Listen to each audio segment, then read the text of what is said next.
Welcome. Welcome everyone to Exploring the Boundaries of Information Accessibility. I first want to start with a few notes about accessibility for this session. This session includes both live captioning and ASL interpreters. To enable the captioning, please click on the live transcript CC button in the bottom. For this session, I will introduce the panelists who will present their topics, and then there will be time for Q&A from the audience at the end. Please type your questions into the Q&A box. I am Bonnie Sweenor. I'm an epidemiologist and associate professor at the Johns Hopkins Wilmer Eye Institute. I'm the founder and director of the Johns Hopkins Disability Health Research Center and the moderator for this session. I'm pleased to welcome our esteemed panel of speakers today, starting with Karen Erickson, who is the director of UNC's Center for Literacy and Disability Studies. She will speak about the limits of plain language, the minimizing text complexity approach that her center uses to make information accessible. Karen will be followed by Daphne Greenberg, who's the director of Georgia State University's Adult Literacy Research Center, who will talk about the different issues that one needs to think about when creating materials for adults who have struggles with reading. And last but certainly not least is Dr. Mike McKee, who is the co-director of the University of Michigan's Center of Disability Health and Wellness. He will speak about the health literacy and disabilities from a clinical perspective and how clinicians can respond. Thank you all for joining us. And to the audience, if you'd like to learn more about these panelists, you can read their full bios online. Karen, we'd like to start with you. Thank you very much. If you can please go to the next slide.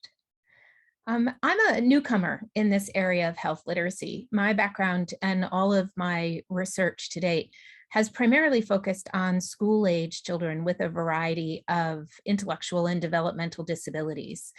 And in July of 2020, as a result of the COVID-19 pandemic, the CDC Foundation awarded a large grant to Georgia Tech University and the Center for Inclusive Design and Innovation. And through a subcontract with them, my center began working to find ways to make guidance documents regarding the COVID-19 pandemic accessible to the population of individuals with intellectual and developmental disabilities, primarily the group of individuals who read at about a third grade level and lower. So people who have very low independent reading skills. This target population encompasses about 7 million people in the United States. And what many people don't recognize is more than 1 million of these individuals live independently in the community or live independently with a roommate in the community. These are individuals who are in desperate need of independent access to information in times of emergency and to support their general health and well-being. As we began this work and started collaborating with our colleagues at CIDI at Georgia Tech, we first went to the literature to see could we find information that would help us think about effective ways to make the COVID-19 documents accessible to this group. Next slide, please. As we went to the literature, again, recognizing that I run a research center, our focus is on school-age students with primarily intellectual and developmental disabilities. When we went to the research literature, what we found is that 7 million adults with intellectual and developmental disabilities are actually a subset of about 52 million adults in the US who read at basic or below basic reading levels. And that means they're only able to read simple words and phrases in familiar contexts. this much larger group has many of the same literacy and accessibility challenges as the subgroup that we were focused on, these adults with intellectual and developmental disabilities. As we dug further, we knew that reading comprehension is consistently an academic area with the lowest outcomes for adults with with disabilities in general, and that among the group of individuals with developmental disability, they tend to make all of the reading progress they're going to make by the time they're finishing middle school and kind of flatten out at about a third grade level. Now, my life work is around demonstrating that that is an artifact of instruction, not an indicator of their potential, and spend a great deal of time with my colleagues creating curriculum and developing evidence-based practices that will change that in the future. But for now, there's a pretty strong evidence base about this sort of third grade ceiling. Next slide, please. We, of course, spent a lot of time understanding the plain language guidelines and looking at the research around the plain language guidelines. Understand that these guidelines organize writing text around audience consideration. In our case, this group of 7 million adults with intellectual and developmental disabilities, and the larger group of 56 million who have basic and below basic reading skills. How to organize that text, and then some really specific writing principles at the level of words and sentences and paragraphs and sort of sentence section level. But consistently, what that research shows is that engaging in this process of writing text for plain language results in text that's around a 6th to 8th grade reading level. And particularly when we're trying to make information accessible to people that are about new topics where they have very little background knowledge, where there are vocabulary demands that are a whole bunch of new words that people haven't heard before, we have to be really thoughtful about minimizing that readability to the greatest extent possible. Next slide, please. So we engaged in a rapid review of the research. It involved over 1,700 articles that we reviewed in order to identify information that would help us think about how do we create this text that communicates this critical information, but does so at a reading level and in a way that makes it accessible to our audience. So we engaged in creating a new set of authoring guidelines that addresses this entire population of adults with very low literacy skills, but specifically addresses the needs of these adults with intellectual and developmental disabilities. Like the minimized text complexity guidelines, they look at complexity at the level of words, sentences, and the whole text. Next slide, please. These MTC guidelines are available for you to download. There's a QR code on this slide and a link to the website where you can access them. It is part of the CIDI website at Georgia Tech. The MTC guidelines focus on complexity rather than readability. And the difference between those two things is that when you look at readability, you're only looking at text-based word and sentence and whole text features. When you're looking at complexity, you're taking into consideration the novelty of the information that's involved, the background knowledge and experience that the reader brings. All of these things come together. So in these new minimized text complexity guidelines that we created, we offer very detailed information about text, word, sentence, document level features. We provide specific guidance around punctuation and layout, and then provide research-based guidance around when and how to use graphics, images, and icons. That has been the biggest learning outcome for us, for the CDC Foundation, for the other people that were involved in this project. There is a bias that if you have a difficult time accessing written information, that adding graphic images makes it easier for you to understand. And in fact, there's about 4 decades of research that counter that bias. And we continue to be learning more about that. And our research, as I'll show you here, is demonstrating that same thing. Next slide, please. So some examples in the MTC guidelines are things like, we aim to make sure that about 92% of the words in the text are among the most frequently occurring 3,000 words in written English. So lots of emphasis on high frequency words that get repeated often. We avoid the use of pronouns, and if we have to use them, have to make sure that the referent is really clear and adjacent to the pronoun. We avoid negation.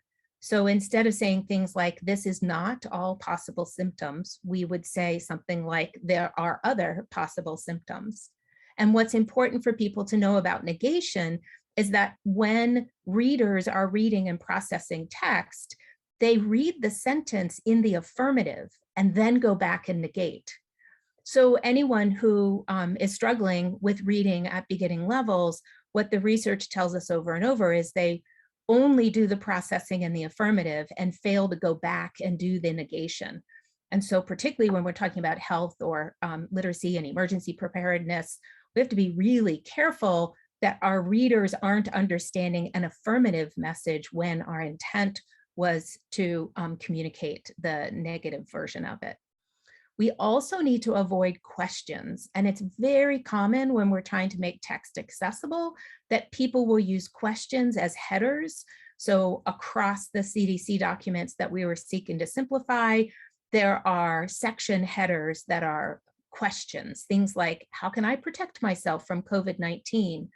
Well, questions themselves are very difficult to process. And so we, in the MTC guidelines, provide guidance on turning them into simple statements and avoiding questions in the as we're trying to simplify text. Next slide, please. Here's an example of what the text might look like on the symptoms of COVID-19 document on the CDC website.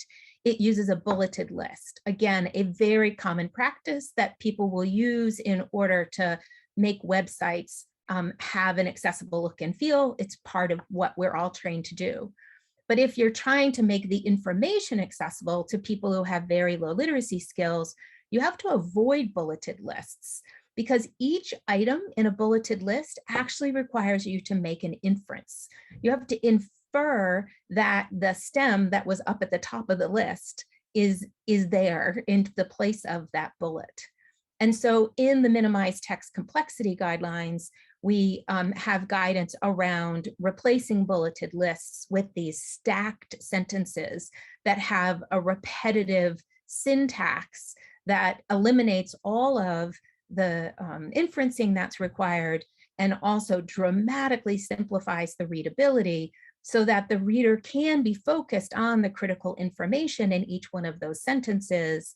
And that combination seems to be making a big difference as we investigate these texts and their readability among adults with intellectual and developmental disabilities. Next slide, please. Minimizing the use of graphics. Again, this has been the most challenging thing for us to sort of communicate to the community, because the community has a bias around pictures make things easier. But in fact, graphics have to be explained.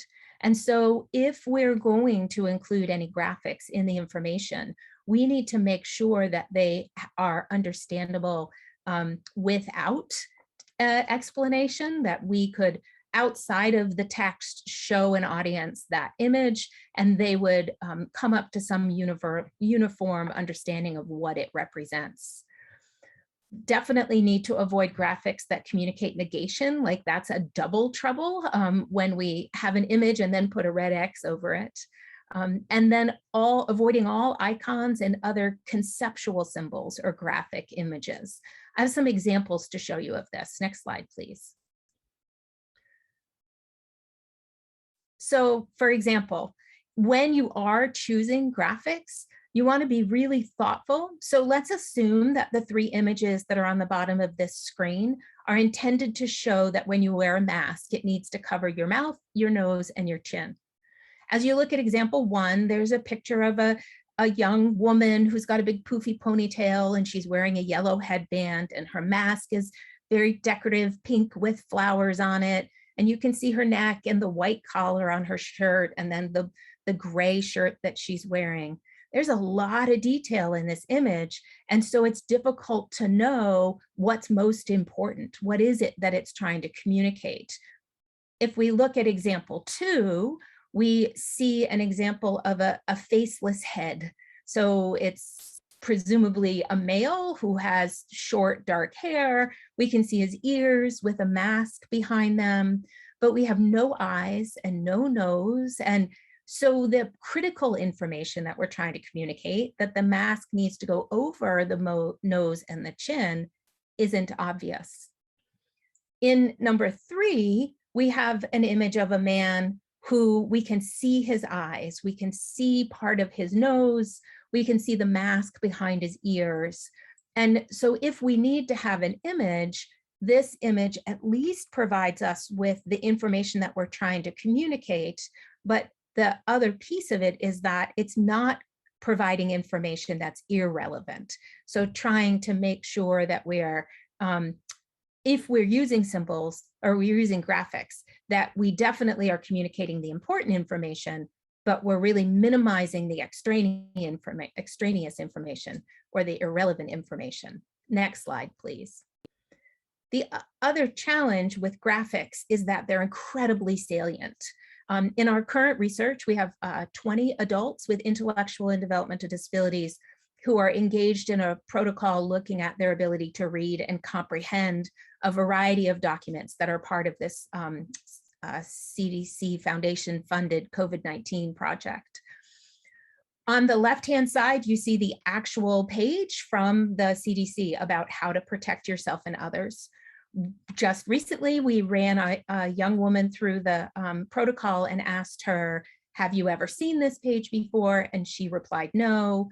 Asked, can you tell me what you see? And the individual focused immediately on that photo. It's so salient, it's the thing that sticks out to her. But what she tells us is completely unrelated to the intended purpose of that photo. So she says, oh, it's a family and they're having a birthday party and they're taking a selfie.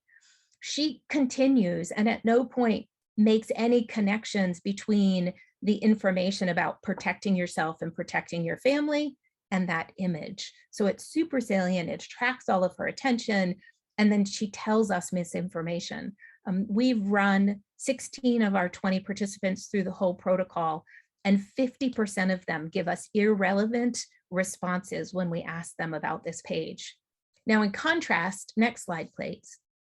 We ask them to look at the simplified, the easy to read version of that same web page and ask, have you seen this before? And no, and tell me what you see. And her response is that people can spread COVID. We get this immediate response about the information that's most critical of what it is we're trying to communicate through this document. And we find that consistently across the group of individuals that we're running through the research that we're doing right now. Next slide, please. So the minimizing text complexity guidelines are brand new. They were applied to an entire set of 25 easy to read documents that are on the CDC's COVID-19 main webpage. So if you go to that page, you'll see a button in the upper right-hand corner for easy to read. They also, the guidelines are going to carry on and continue to be used and developed. You can access them today through the Georgia Tech site. Again, this QR code will take you there, or the URL that's on the screen. It will provide more information about the way that the guidelines were created, as well as references to support each one of the things that I've just said. And we're very excited about the outcomes of our research that's demonstrating that a range of adults with intellectual and developmental disabilities who read at a 3rd grade level and lower are successfully reading and understanding these documents and getting to the heart of the information that we're trying to communicate with them. Thank you.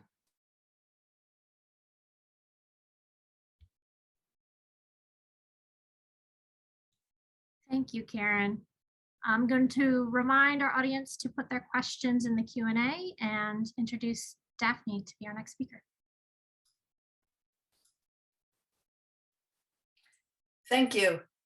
You can proceed to the next slide, please. And it's my pleasure to be here today. And I'm actually very excited that I'm going right after Karen, because I think that you will see that my slideshow really confirms and not validates necessarily, but emphasizes a lot of what she has talked about. Next slide, please. So what do we need to consider when we're thinking about creating materials, whether they're oral or written materials for adults who struggle with reading? And as you can see, it's a long list, and it definitely does not include everything. Plus, I'm assuming that some of you know some of this, but I'm hoping that at least for other aspects of what I'm going to be talking about, it's brand new. Next slide, please. We're going to start with word reading. And just to let you know that there are many different ways to read words.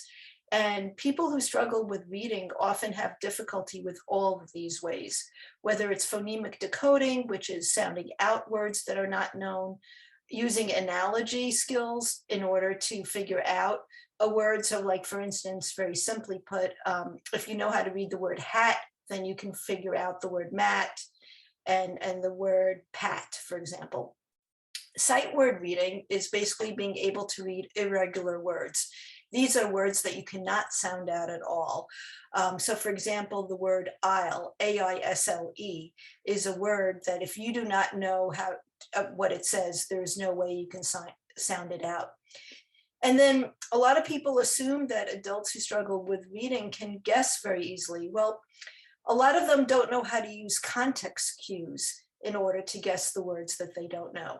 So they have difficulty with all of these ways of reading words. Next slide, please. Vocabulary is something else that we need to consider. So there's oral and written. There's what we can understand when we're talking or hearing somebody talk, and what we express when we're talking. And then there's written, what we understand when we're reading and what we can express when we're writing. A lot of people assume that just because people have difficulty with vocabulary and reading does not mean that they have difficulty with understanding what is being said orally. And so they, instead of giving somebody something to read, they just say the exact same thing on the piece of paper as, they just say it orally. Well, research has shown that adults, and actually children, their reading level matches their oral understanding of words at about the 4th grade level. So until the 4th grade level of reading, yes, it is true that individuals who read below the 4th grade level, their oral language skills usually surpasses their reading levels. But what happens at about the 4th grade level is when we are exposed to content, and therefore our vocabulary starts to grow from our reading. So if you are an adult who has arrested reading at the 4th grade level or higher, your vocabulary is really going to match whatever reading level you're at.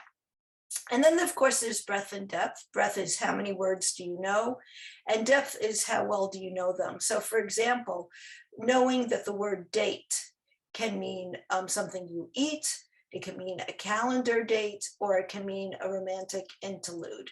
A lot of our adults have difficulty with, they may know the definition of a word in one aspect of it, but not the other. Next slide, please.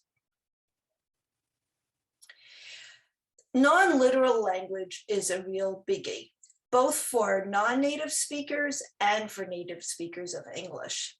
So I'm just going to quickly go over the different types of non-literal language that exists. Idioms, basically those are phrases that if you parse out the words, they don't at all mean what the collective group of words mean. So for example, if you were to say something like up in the air, that means undecided, but individual words up in the air does not at all mean anything like undecided. So this is a real source of difficulty. Proverbs are often very, actually all of these are very culturally impacted, but Proverbs is a good example of that. And that's a sentence or two that really focus on giving some kind of wisdom, and is also very hard for our adults. Metaphors and similes are refer to similar kinds of concepts. Basically, two objects that are not alike are put together, and simile uses the word as or like. So for example, for a simile, it would be as brave as a lion. A metaphor could be her tears were running down her cheek like a river. Once again, a lot of our adults, whether they're native or non-native speakers of English, have difficulty with that. Indirect requests, we do that all the time to try to be polite. But in the medical setting, as in other settings, for adults who have low literacy skills, it's really important to be explicit and concrete. So you don't want to say, for example, do you mind raising up your arm? Instead, you should be saying, please raise your arm. Because a lot of our adults will answer the question. They'll say, you ask, do you mind raising your arm? They'll say, no. Or they'll say yes, but not do what you want. And last but not least, sarcasm just should never be used. And our folks really don't get that. Like, for example, I had a flat tire today. That's just what I needed. A lot of our folks don't get the sarcasm and don't understand that you don't really mean that that's what you needed. Next slide, please. Fluency is something to consider. How accurately and how quickly a person reads a word or a sentence is part of fluency. But when you're talking about sentences, it's also prosody. Is the person reading accurately and with speed and with expression? If they can do all three, it means that they understand, because you can't read with understanding if you don't, if you can't express something with emotion if you don't understand what you're reading. Accuracy and speed are really important, especially speed. For example, if you have two patients and patient A is reading very, at a normal speed and is reading everything accurately, and you have patient B who's also reading everything very accurately, but very, very slowly. Like, they have to sound out words, they have to guess, they have to use their analogy strategies. I guarantee you that patient A is understanding a lot more and can tell you what they've just read much better than patient B, who read it at an extremely slower pace. And that's simply because of our cognitive load ability, our memory. If you're reading too slowly, by the time you get to the end of the sentence, the passage, the page, you've forgotten what you've read. Next slide, please. Background knowledge is critical. And this is true for native and non-native speakers. People with low literacy skills have less knowledge of the world, have less academic knowledge because they're not reading as much. They also have less general knowledge and specific knowledge. Like, for instance, they may know, like a non-native speaker may know about sports in general, but may not understand what is meant by all the bases are loaded and the fans are going wild. They wouldn't know that that's baseball. Similarly, if you're talking about going to a fancy restaurant, a native speaker may not have any idea what you're talking about either if they haven't had that experience. And declarative and procedural knowledge. You may have a patient who understands a lot about wound care, for example, but not have the procedural knowledge about how to take care of their wound. Next slide, please. Inferencing. And that was talked a lot about in the previous slideshow. It's a major aspect of our population's difficulties. Coherence, they have difficulty putting two ideas together. Elaborative, they have a difficult time connecting what you've just told them or what they read in print to stuff that they already know. Anaphoric refers to the pronouns, and this was talked about in the previous slideshow. You really should try to avoid them as much as possible, because many people, when they get to that third sentence that refers back to the person in the first sentence and using a pronoun, they don't realize that you're talking about that person in the first sentence. And then causal, they often can't infer causality. So for example, if a sentence says, I hear the sound of the piano playing, they're not realizing that that means that someone is playing the piano. Next slide, please. Numeracy, I'm not going to spend time on it, but our folks who have difficulty reading also have difficulty with numeracy. So that means they have problems with measurements, percents and proportions, graphs and tables and scales. Next slide, please. Filling out applications is very difficult for our folks. They're often embarrassed of their spelling and so don't want to do it. They don't understand scales. That's something that a lot of people don't realize. You know, we think of asking of like, please rate from 0 to 5, and they have real difficulty with that. Avoid double negatives, jargons, abbreviations. Our folks have difficulty with that, as was talked about by the previous speaker. Next slide. Digital literacy, even if they have access and bandwidth. A lot of them don't know how to use a mouse, don't know how to delete things. They don't know how to use hyperlink or to verify sources. That's a real problem that's getting larger and larger in terms of the divide. Next slide, please. Cultural beliefs. One's culture can be gender, sexuality, age, religion, race and ethnicity, country of origin. All of those heavily influence everything that I've just talked about. And last slide, please. There will be time for Q&A at the end of this presentation, at the end of our panel, but if you have any questions that we don't get to, please feel free to email me at that address. Thank you.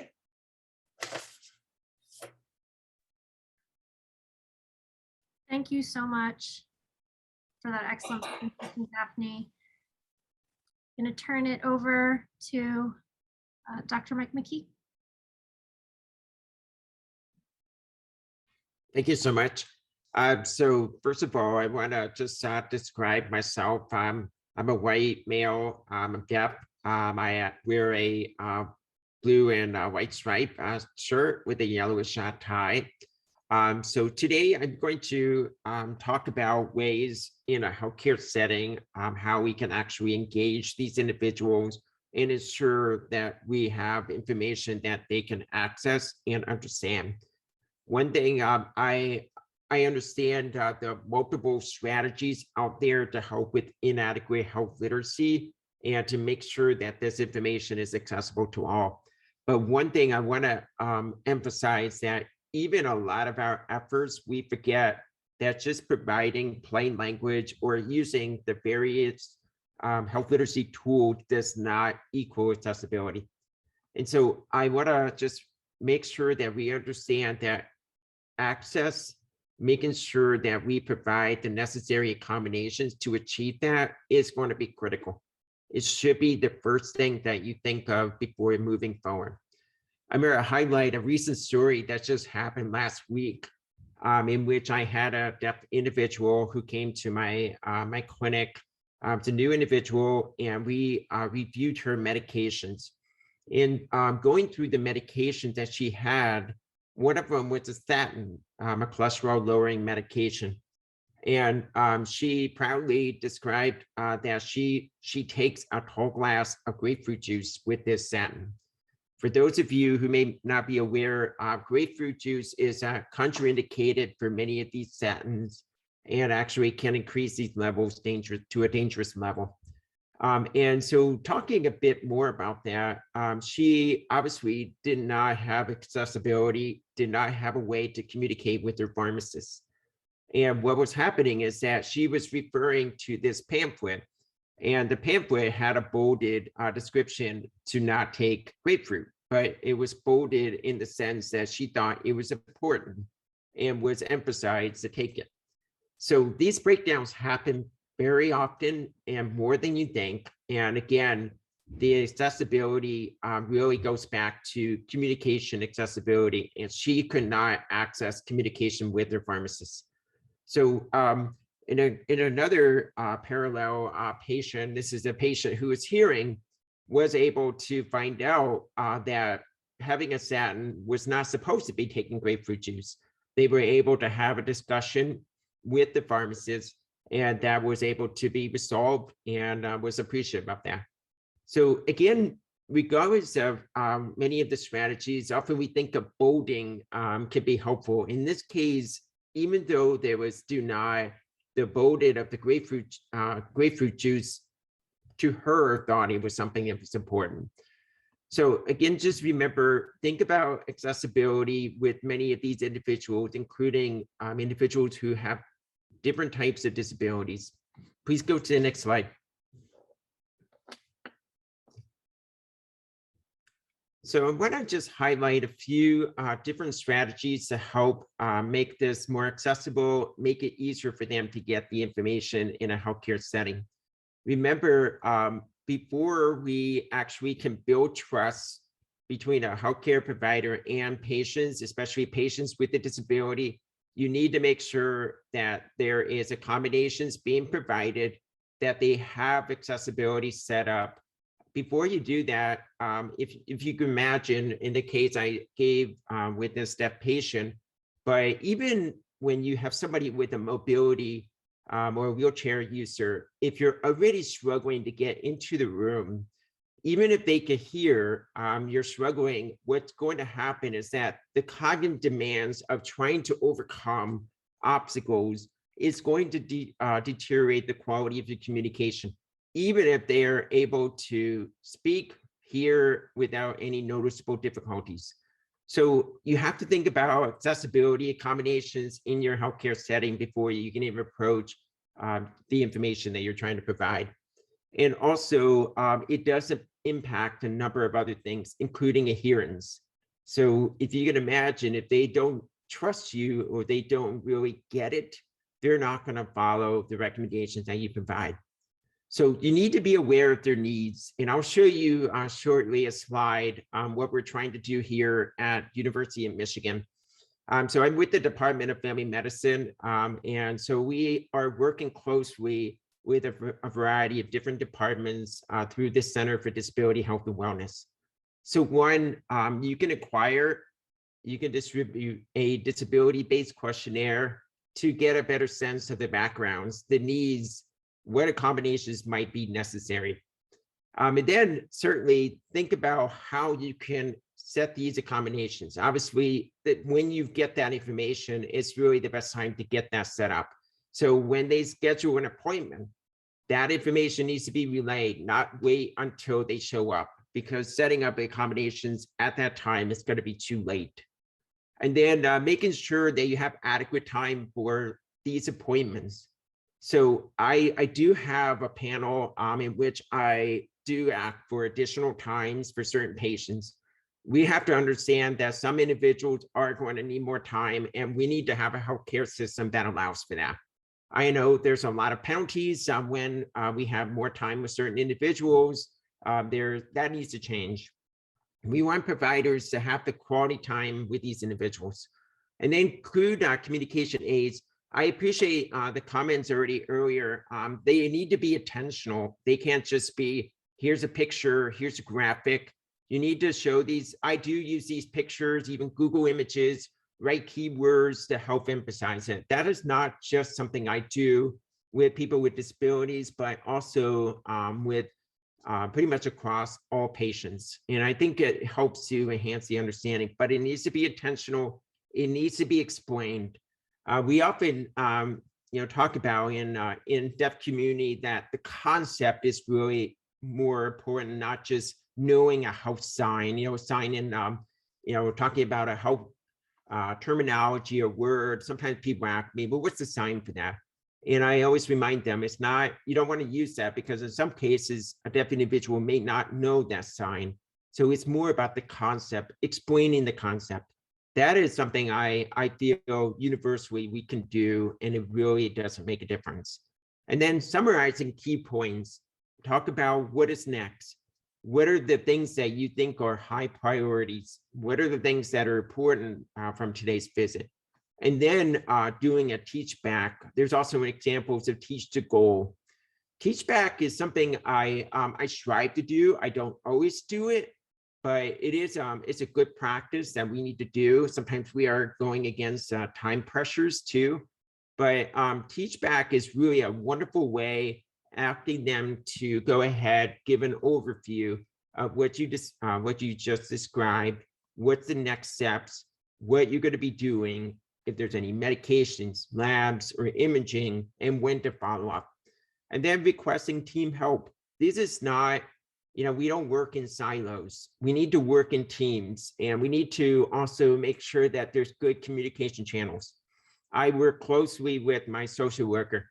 She is also very vital in not only following up, addressing for some of the psychosocial, domestic issues, or whether it's insurance issues. So that team concept is so valuable. And then obviously the pandemic has created a number of opportunities that I think are opportunities that we need to continue to advocate for. They do give additional communication opportunities in a healthcare setting. So you can now bill for telephone visits, you can bill for portal visits. So take advantage of these opportunities, advocate, and make sure that they continue to allow for reimbursements, even when we move to a post-pandemic period. Next slide, please. So I wanted to just describe a bit about some of the examples that we're trying to do here. This is a my chart. This is an Epic-based electronic health record. Epic is the largest electronic health provider, record provider in our country. And so this one is a Epic-based system in which we have some ability to modify. And working with our health information technology team, we are actually, we came up with this disability and accommodation tab. And again, this goes back to, we need to understand the needs, the backgrounds. Do they have a disability? What are accommodations? We're trying to be proactive, not just be reactive. When you're reactive, things fall apart. Then you have problems that show up at the clinic. Providers, patients, caregivers, everyone gets frustrated. Communication also gets worse when that happens. So this tool is intended to help us hopefully do a better job, set up the necessary accommodations in advance, and also inform the healthcare team what type of disability that the individual may have. And we do feel that awareness, the knowledge can be helpful.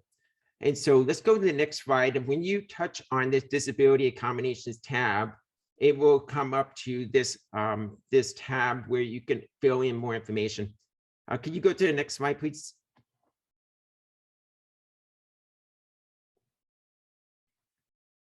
So while we're waiting, okay. So in this one, it actually pulls up a number of tabs that you can choose. And then on those tabs are drop-down boxes that give some examples of accommodations that are needed. And in hope that this will help various clinics to go ahead, get these arrangements set up in advance. We are also going to be working with our schedulers. Unfortunately, our schedulers are now centralized, so we are now working with a central call system, but we are moving forward to have basically a script that they're going to follow to go through, and if necessary, hopefully fill in the information here and then start the process of getting these arrangements set up. Next slide, please. So I'm going to turn it over, open it up for the audience, and I'm happy to answer any questions. I'm sure there's a number of them. Thank you so much. And it's been an honor talking with everybody today. Thank you. Thank you. Thank you to all of our panel members. As Mike had indicated, we're now going to transition to the Q&A portion. And while I give a few seconds for our audience to continue typing their questions, I just want to summarize some of the key points from all of the panelists that I think were so important. You know, the first is that accessibility in information and language really is a journey, it seems. And I think I subscribe to this too. It's not a one-stop destination. I think it's a continual practice. It's something we all have to engage in to continue to learn and improve on. in my work, I find that's a point that's missed, but was well described by all of our panelists. And there's very much seems to be room for improvement in this space, as was also well described. And so I'm really grateful to all of our speakers for sharing that. So in combing through some of the questions that did come in, one of the cohesive points or questions made was regarding how do we synthesize all of what you described, right? So you all have discussed how to make information, critical information, public health and medical information accessible, but from slightly different perspectives, which may be in contrast to each other, as Dr. McKee just described. Do you have thoughts on how we can do better at creating information that is accessible to a wide variety of people with disabilities? I would just like to start by saying that I hope that people didn't interpret what I was saying to mean that we shouldn't be following plain language guidelines. Plain language guidelines meet the needs of an enormous segment of our population, and they're really important for us all to adhere to. However, when we're trying to communicate to specific populations where we know that they often have literacy skills that are well below the 6th grade level, that's the time at which it makes sense to start thinking about minimizing that complexity even further. Daphne, many of the points, it is interesting how much overlap there is between the work that you described and the work that we've done, and really having to take into account the experience and the language skills of the individuals that we're working with. And yeah, and so we were really tasked with trying to create a solution for a particular population that if, during the COVID pandemic, they're 8 times more likely to die as a result of acquiring COVID than any other than the general population. We needed to figure out a way to get information accessible to them. And I think in the long run ended up creating information that, for example, through that same project, a whole set of really high quality ASL videos were created. And those videos began with a text that was minimized in terms of its complexity that was then turned into, there's the glossed for ASL interpreters and then created. So we ended up with these very well received set of videos that also started from this place of what happens if we try to go 1 or 2 steps easier. So it's not instead of, it's in addition to. Thank you. Yeah, Mike.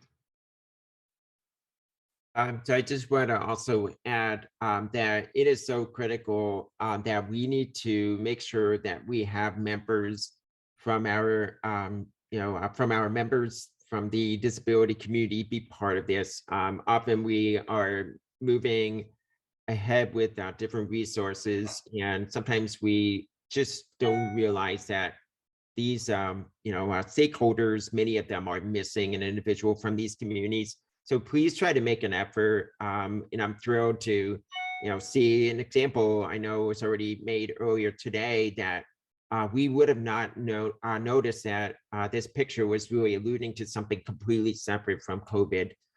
So, it's important to have these members there, and really it probably will give us a lot of creative solutions. And some of these practices also can be very helpful for even those who struggle with literacy or even maybe limited English proficiency populations. I think some of these practices could be universally applied. Yeah, I would like to add 2 things. One is that I think that that elements of all of our presentations work really well together. So for example, I'll just pick on Mike's, for example. I really like how you said that, that you can't assume that the individual, a person who is of the deaf culture will understand a particular sign. what's more important is whether they understand the concept. And I was thinking about the folks that I work with, and they may think they know what a certain word is and may even use the word, but their understanding of the word is very different from mine. And so I really like the focus on the concept as opposed to the word. And I was going to say something else, but now I don't remember what it was. So I'll hand it over back to Bonnie. No, thank you. I appreciate those responses. There's a number of questions very specific about images and pictures and icons. And if maybe there can be some more discussion around what's appropriate, when and where and with whom across a diverse group of people with disabilities. And I think this is similar to what we just discussed, right? How do you know when images may be helpful and when they might not be as helpful, and what images are to be used if you're creating content that, again, is perhaps intended to reach the largest number of people, and you want to consider people with disabilities and make sure, or with low, literacy levels. Do you all have suggestions or thoughts around how to cohese around the image component? I feel like it's all I've talked about for a year because it is so strong. We have this huge pull toward graphics, and it's very, very strong in K-12 education, where we think that images are going to convey information that otherwise isn't understood. One of the challenges is those of us oftentimes who are making the decisions have really strong language skills. And so we make those connections so clearly. And it's part of the reason why, as Mike just said, like, we every day begin our day reminding ourselves nothing about us without us. Like, we have to include the population of people that we're trying to address as we're creating solutions, because they help us understand things that we think are obvious that are not obvious. So we literally avoid, and we use pictures to, in children's storybooks, they're important. They tell information that goes beyond what's in the words. But if our goal is conveying information, anything that we're gonna put in a picture, it must have words that go with it, that explain what that picture is, that provide that really clear information, and not expect that the picture on its own, whether it's a photograph or a drawing or an icon that sort of, like the stop smoking icon or something like that, like all of those things require that someone can teach it to you. So in the context of a medical practice where you're working with a patient and you have a pamphlet and you're explaining it, those graphics are helpful because you can explain what those images are, and that individual then can walk away with that and make some sense of it. But if you're trying to create materials that you expect someone to independently access, that's a time at which you want to avoid the use of photos, and you just don't know what it is that the person's going to take away from it. And what the research says over and over again, it's more likely that they will misinterpret it if it's a picture than if it's words. Yeah, thank you, Karen. I just want to interject as a person with low vision. Additionally, oftentimes these images don't have alt text, and so they're not even accessible to people who are blind or have vision impairment. Bonnie, I'm glad that you jumped in there, because one of the things that my colleague Iris Feinberg reminds me all the time is that a lot of the changes that we make for people who have low literacy are actually great changes for all of us. And so I think we should try to get away from thinking about making materials for different populations. Obviously, some populations may have special needs, but in general, we all benefit. As she's constantly telling me, if you've just been told bad news that you have cancer or a loved one has cancer, your cognition, you're in a state of panic, you're nervous, you're stressed, your ability to read and understand goes way down. And so having simple, explicit information helps you, even if normally you're a proficient reader. You know, a lot of people just feel nervous being naked and having their robe, just this paper gown over them while they're in the doctor's office listening to the doctor, and are not necessarily giving the doctor the best information at that point. So I think that's something to really remember. Like, do we really need to be focusing on specific populations for everything? Or are there just some things that we need to be thinking about for some populations? Yeah, thank you. I think that is very well stated. You know, I think that this is best practice, right? And I think it's such an important point. I'm going to give Mike an opportunity to respond if he has comments. Yeah, I think that was well stated. So, you know, again, there are going to be the need for flexibility. You know, we can come up with the best list of practices, and I'm still even today still find that there's exceptions. So it's important for us to be nimble enough and also to be humble enough to engage these individuals. And we have to understand, as what we already heard, I mean, we're coming from often a position of power, you know, we're coming from a position of more resources. So, you know, just taking the moment to help think about what they need and trying to meet their needs. So there's no one size fits all. And, you know, I know we often try to look for those. A lot of these practices, I think, are great starting points, but we have to understand that there will be exceptions that we will encounter. Yeah, thanks for that, Mike. One of the key principles of accessibility is flexibility. So I think that's an important reminder. I know we are running low on time, and in synthesizing some of the questions, want to go one last round for resources or action items for those in our audience. I know some joined late, so you may want to just restate what you already stated. Karen, can we go to you first? I would point everyone to the CIDI COVID-19 website that is repeated. You'll find a lot of information about the minimized text complexity guidelines, but you'll also find the other work that was a part of that project that was around making materials accessible in ASL and in Braille. And we learned a lot across that project, and all of those findings are available through that CIDI microsite. I highly recommend that you explore it. Thank you, Karen. That has been impactful and great work. Daphne?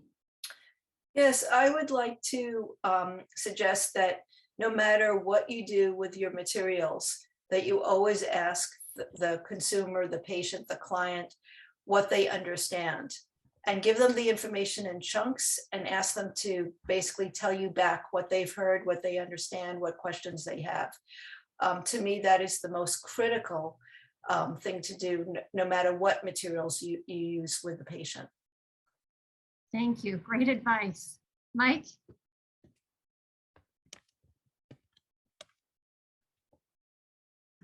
I'm actually just trying to address a concern. I know there's another reminder. So just one of the reminder that came up was talking about the teach back and teach the goal. So I just provided a response to that real quick. So obviously this is something we try to strive for, but doesn't always happen just because of time challenges. But it's important to understand, to recognize when these situations come up and you are not able to address all the concerns. Remember, healthcare is a team approach. And so we often resort to additional resources. Often I rely on my social worker, my healthcare team, nurses, medical assistant to follow up. So we just need to remember that it's a team approach often when we're addressing these concerns. I apologize if it was supposed to be a follow-up. I was trying to address that. So That actually was perfect. Thank you. We are now at time, and thank you to the panelists, and thank you to everyone in the audience who joined us for this important discussion.